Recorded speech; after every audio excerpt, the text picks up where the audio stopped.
Good morning সবাইকে। কেমন আছো তোমরা সবাই? আশা করি অনেক ভালো আছো। তো ভিডিওটা দেখেই বুঝতে পারছো আমরা কোথায় চলে এসেছি।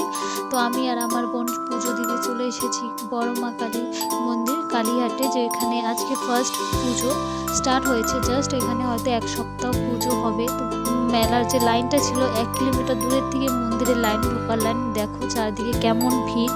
আমরা মাঝখান থেকে অনেক কষ্ট করে ঢুকেছি, ঢুকে আমাদের পুজো দেওয়া হয়ে গেছে, কিন্তু ধূপকাঠি লাগাতে পারিনি। এখন বাইরে চলে আসলাম, বাইরে এসে ধূপকাঠি মম লাগাবো। লাগানো কমপ্লিট। এখন আমরা বেরোবো কোন দিক দিয়ে ওটাই ভাবছি। বেরোনোর একদমই জায়গা নেই, চারপাশ দিয়ে কীরকম ঘেরাও আছে।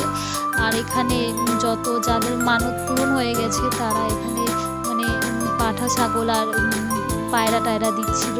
তো কোন দিক দিয়ে বেরোনোর জায়গায় বুঝতে পারছি না। তো ফাইনালি আমরা বেরিয়ে বাইরে একটু ভিডিও করে নিলাম, তারপর আমরা চলে গেলাম আইসক্রিম খেতে। তো কেমন লাগলো পুরো ভিডিওটা অবশ্যই জানবে। আর জয় মা কালী।